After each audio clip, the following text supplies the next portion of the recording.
right now, but it has to do with a fiscal policy, monetary policy, and foreign policy of way too much spending. But it took a lot of years for us to get here. The people in this country have been begging for a change in direction, and they haven't had it. It's time we gave it to them. We've got a lot to get to on the economy. To begin with, let's go to Janet Hook of the LA Times. Governor Romney, you've spent the last several days warning voters that John McCain, as president, would follow, quote, a liberal democratic course. But by most measures, doesn't he have a pretty mainstream conservative record? I'm sure on many issues he does, and he's a good Republican. I wouldn't question those credentials at all. But there are a number of pieces of legislation where his views are out of the mainstream, at least in my view, of conservative Republican thought. So, for instance, he's opposed to drilling in Anwar, I believe. If I'm wrong, correct me, Senator. He voted twice against the Bush tax cuts. Only 2 Republicans did that. He is the co-author of McCain-Feingold, which I think took a whack at the First Amendment, and I do believe as well hurt our party pretty significantly, and I think has made money have an even greater influence in politics today, not less influence. He also was one of the co-authors of McCain-Kennedy. The first bill, by the way, not that bad. About 5 or 10% of the people, by our calculation, got a form of amnesty. Most people went home. Under the final version of McCain-Kennedy, everybody who was here illegally, other than those who committed crimes, was eligible to receive a Z visa for $3,000. They got to stay here for the rest of their life. That's not a Republican thought.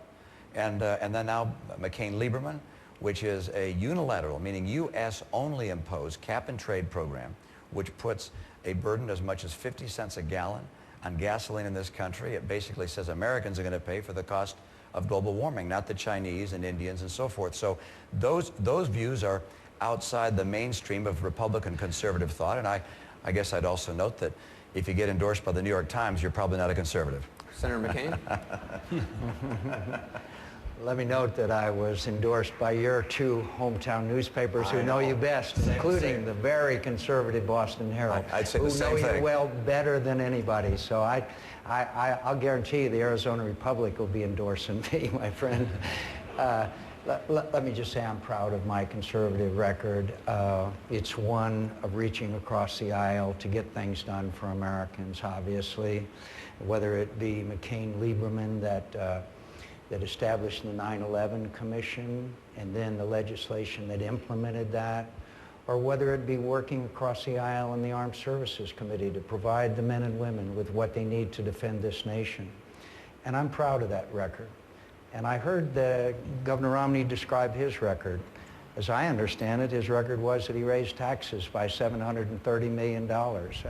He called them fees. I'm sure the people that had to pay it, whether they called them bananas, he still had to pay $730 million extra. His job creation was the 3rd worst in the country as far as job creation is concerned. And as we all know, he has saddled the people of Massachusetts with a $245 million debt because of a big government mandated health care system. And while the rest of the country was losing 7% of the manufacturing jobs while he was governor, 14% of the manufacturing jobs left the state of Massachusetts. So I am proud of my record, and I am proud of reaching across the aisle and getting things done. That's what the American people want us to do. And the legislation and the activities I've done, particularly in this America's defense, particularly in the fact that I've been involved in every major national security challenge this nation has faced. And by the way, I think it would be hard for people like Jack Kemp and Tom Ridge, former head of the Department of Homeland Security, and Phil Gramm, and all of the long list of conservatives that support me, both governors, conservative governors, and in fact, your former lieutenant governor who spent a lot of time on the campaign trail with us. But the point is that I'm proud of the people that have surrounded me and are supporting me, and whether they come from one part of the spectrum or the other, strong conservatives are ones who are supporting me, and I'm proud of their support.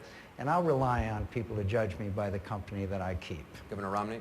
Okay, I got a little work to do here. Let me help you with the facts here, Senator. First of all, my Lieutenant Governor, Kerry Healy, endorsed me and is supporting me and is working all over the state for me. My predecessor in office, Governor Swift is supporting you. When you say that our state ranked number 3 in job creation, the study you're relying upon is a study that included her term in office. And during her term in office, 141,000 jobs were lost. During my term in office, we added jobs. And from the lowest point, we added 60,000 new jobs. So that study, unfortunately, included the wrong data. With regards to fees, we raised fees $240 million, not $730 million. Facts are stubborn things. We audited our fee increase because, of course, we cared. Now, why do we raise fees $240 million? We had a $3 billion budget shortfall. We decided we were not going to raise taxes, and we found that some fees hadn't been raised in as many as 20 years. These were not broad-based fees for things like getting your driver's license or your license plate for your car, but instead something like the cost of a sign on the interstate and how much it was going to cost to publish a McDonald's or Burger King sign on the interstate. We went from like $200 a sign to $2,000 a sign to raise money for our state in a way that was consistent with what the market had done over the ensuing years. And let's see, with regards to my health care plan, you know, a lot of people talk about health care. I'm the only one that got the job done. I got health insurance for all our citizens. We had 460,000 people without insurance. We got 300,000 of them signed up for insurance now. I'm proud of what we accomplished. The bill that I submitted to the legislature didn't cost $1 more than what we were already spending. However, the legislature and now the new Democratic governor have added some bells and whistles, and they're willing to pay for them. I wouldn't do that if I were governor. I'd veto the items they put in place there, but they're entitled to make changes if they want to. They're still running a balanced budget. I wouldn't have added the money they did. And by the way, no debt was left. I left a rainy day fund of over $2 billion. Facts are stubborn things. I'm proud of my record. Governor Huckabee, Rush Limbaugh says if you or Senator McCain were nominated, would be the nominee, you would, quote, destroy the Republican Party. Your reaction? You know, I wish Rush loved me as much as I loved Rush. I think he's a great voice for conservatism. It doesn't mean he's inerrant or infallible. And on this, he's very wrong. And I want to make sure everybody understands this isn't a two-man race. There's another guy I would like to say down here on the far right of the stage. You want to talk conservative credentials? Let me get in on that. I created the first ever broad-based tax cuts in the 160-year history of my state when I became governor with a 90% Democrat legislature. I also balanced the budget every one of the 10.5 years. I'm the only person that's sitting here today that has consistently supported the Human Life Amendment that's been part of our Republican platform since 1980, and also supports the Marriage Amendment to our Constitution, two conservative hallmarks. I believe in less government. I believe in lower taxes, not higher. I think it's important to streamline the federal government like we streamlined some services in Arkansas. Simple things like getting a driver's car tag, because it used to take a couple of days and about 7 pieces of paper. We streamlined it so it could be done on the internet in 4.5 minutes. We consolidated state agencies. We cut 11% out of a budget. One of the things that Rush Limbaugh once praised me for was creating what I call the Tax Me More Fund. And the way that worked was that we had a lot of people in our legislature wanted us to raise taxes. And I said, we don't need to raise taxes. We need to cut our spending.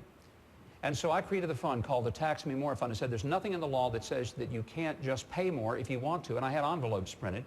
And I said, anybody who wants to pay more taxes, just fill it up with whatever will make you feel better and send it right in. And it proved that a whole lot of people didn't really want to pay more taxes after all, because after about 1.5 years, there was only about $1,200 in the account, 1,000 of which had been given by a liberal legislator. So if we're going to talk conservatism, I'd like to be in on the discussion. Let's talk more about that. Jim VandeHei from Politico. First question from the readers, Governor Romney's from Jonathan Rubin in Fairfax, Virginia. As governor of Massachusetts, as Senator McCain just pointed out, you raised hundreds of millions of dollars in additional revenue through so-called fees and loophole closings, and you passed a health care bill forcing individuals to buy insurance on the threat of a fine. How do you reconcile that policy with your claim to be the authentic conservative? Well, let's talk about each. I mentioned fees, and I think it's appropriate if the state is providing a service to someone that's not a requirement to have a car or a driver's license, but instead, let's say we're going to be taking out a oil tank from your backyard because it's leaking into the ground, and the state's going to provide that service, that to charge a fee sufficient to do so makes a lot of sense. And so the fees ought to be adjusted from time to time to compose the amount of what the cost is of providing that service.